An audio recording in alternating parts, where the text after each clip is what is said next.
How many times have you finished a conversation feeling drained, misunderstood, or frankly annoyed? You walk away thinking, why couldn't they just see it my way? Why are they so slow? Why are they so dramatic? In those moments, it is easy to label others as difficult, or, as the common tongue suggests, idiots. But what if the problem isn't the people around you? What if the problem is simply that you are speaking a language they don't understand, and they are speaking one you haven't yet learned to hear? Tonight, we are moving away from judgment and into a place of quiet observation. We are exploring the core of Thomas Erikson's Surrounded by Idiots.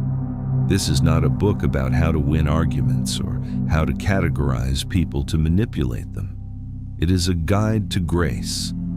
It is a roadmap to realizing that beneath the surface-level behaviors that frustrate us, the stubbornness, the scattered energy, the excessive caution, or the intense drive, there is a unique human rhythm. When you understand the colors of human communication, you stop seeing obstacles and start seeing patterns.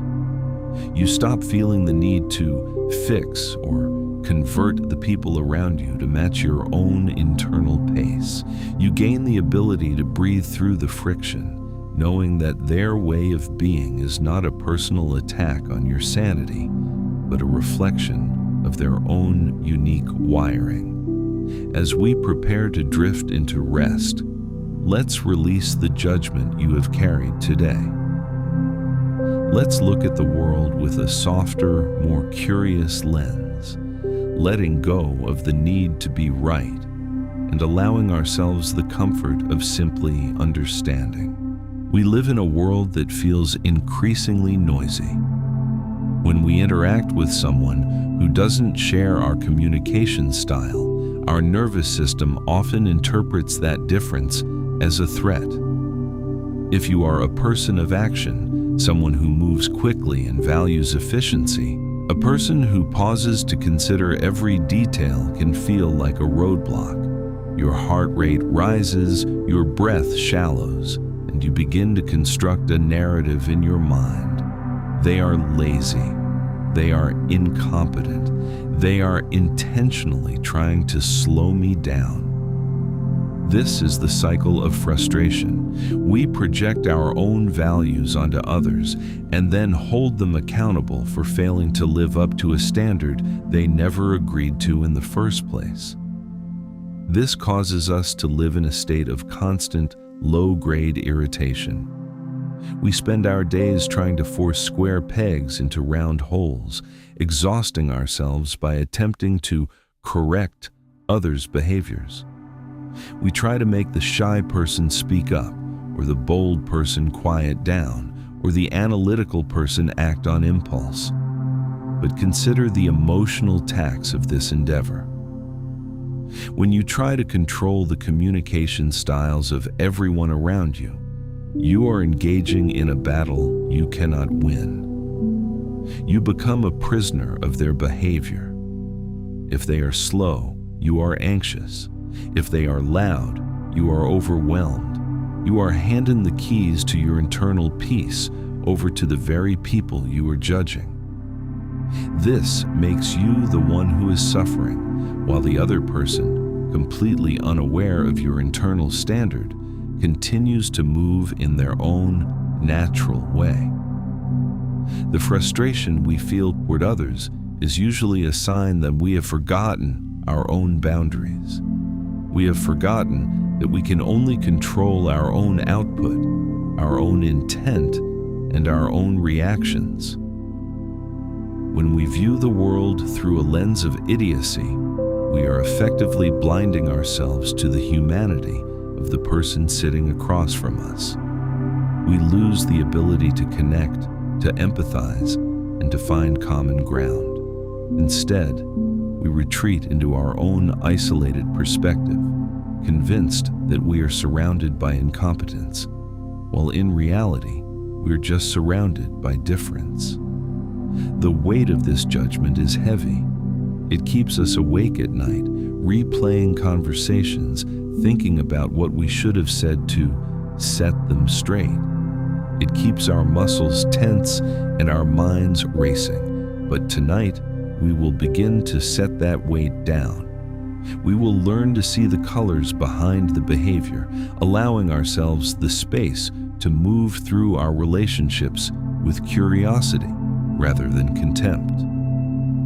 We will trade the exhausting need to judge for the quiet, liberating power of understanding. To understand the spectrum, we must first look at the four colors: red, yellow, green, and blue.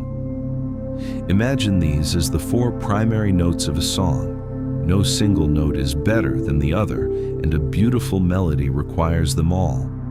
The reds are the doers. They are fast-paced, goal-oriented, and decisive. They move toward the future with an intensity that can feel intimidating to others. When they speak, they get straight to the point. They aren't looking for small talk, they're looking for outcomes. When you find yourself frustrated by a red, remember, they're not trying to be rude. Their intensity is their way of showing focus. They are builders, they are drivers, and their mind is always one step ahead. Then there are the yellows. These are the people who bring the light, the energy, and the spark. They are creative, talkative, and optimistic. They value relationships and connection above almost everything else. A yellow might seem scattered to your focused mind, but they are just processing the world through stories and possibilities. If a yellow seems to be losing track of the details, don't take it as incompetence. See it as an invitation to enjoy the present moment. They are not here to slow you down. They are here to remind you that life is meant to be shared. The greens are the heartbeat of the human collective. They are calm, patient, and deeply loyal. They value security, harmony, and consistency. While the reds are running forward and the yellows are dancing, the greens are holding the space. They are the best listeners you will ever meet. If you feel like a green is being too slow to decide, remind yourself that they are simply processing the emotional safety of the situation. They are not stubborn, they are careful. They deserve our appreciation for the quiet stability they bring to our chaotic world. Finally, we have the blues. These are the thinkers, the planners, and the perfectionists. They bring logic, order, and deep insight to every situation. If you ever feel like a blue is asking too many questions or focusing on the tiny details, understand that this is their way of showing care. They want to ensure that the foundation is solid before they take a step. They aren't trying to hinder your progress. They are trying to protect you from future errors.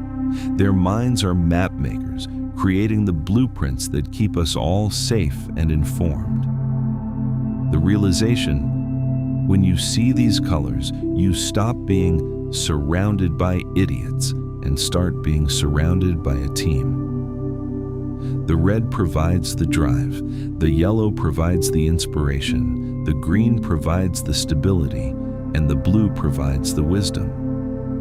When you align your expectations with their color, the friction disappears. You no longer expect the blue to be impulsive, or the yellow to be rigid, or the red to be soft-spoken, or the green to be hurried. You accept them for the unique frequency they operate on. This is not about changing people. It is about adjusting your own frequency so that you can harmonize with them. You are no longer looking for them to be you. You are finally content to let them be exactly who they are, and in doing so, you free yourself from the burden of trying to fix the world. How do we bring this into our daily lives? The next time you find yourself in a meeting or a conversation that feels like a struggle, pause. Observe. Instead of reacting with your usual frustration, take a deep, grounding breath and ask yourself, what color is this person right now? If you are dealing with a red, provide them with the bottom line. Don't waste their time with fluff. Give them the outcome and let them take the lead. You will find that when you give a red what they need, clarity and speed, their irritating intensity softens and they become a powerful ally. If you are dealing with a yellow, take a moment to connect. Ask them how they are. Let them tell their story. If you acknowledge their need for connection, they will stop trying so hard to get your attention, and you will find their energy to be refreshing rather than exhausting. If you are dealing with a green, be patient. Create a safe space for them. Tell them their thoughts matter to you. When a green feels safe, they become the most dependable person in your life. Stop rushing them. Trust the pace. If you are dealing with a blue, give them the data. Don't ask them to jump to conclusions. Give them the time and the information they need to arrive at their own logical decision. When you honor their need for facts, they stop questioning you and start supporting you with incredible precision. This is the art of communication. It is a dance. It is not about asserting your dominance or proving your intelligence. It is about creating a resonant field where everyone feels heard. When you meet people where they are, the walls come down. You no longer need to be the expert or the right one. You become the bridge. You become the person who makes others feel understood, and in that understanding, you find that the idiots have vanished, replaced by unique, talented individuals who were simply waiting for the right language to be spoken. As we approach the end of this reflection, I want you to let go of the labels. Forget the colors for a moment. Forget the categories. Simply feel the weight leaving your chest. You've been trying to manage a world that was never meant to be managed by you alone. You have been carrying the burden of other people's behaviors, other people's paces, and other people's choices. That burden was never yours to hold. Take a deep breath in, and as you exhale, let go of the frustration you felt today. Let go of the person who didn't listen. Let go of the person who moved too slowly. Let go of the person who was too loud. They are on their own journey, walking their own path, governed by their own internal rhythm. Their behavior is a reflection of their own world, not a judgment on your own. You are enough, exactly as you are. You do not need the world to align with your preferences to be at peace. You can find your own center amidst the noise, the speed, and the differences of the people around you. You are the architect of your own calm. Tonight, allow yourself to drift into a space of radical acceptance. The reds will keep moving, the yellows will keep shining, the greens will keep stabilizing, and the blues will keep thinking. And you are free to simply be. You are safe. You are at rest. The world will keep turning, and in your quiet mind, everything is in its proper place. Let go of the need to understand it all. Let go of the need to judge it all. Just breathe, sink into the comfort of your bed, and let the silence wash over you. You have done enough.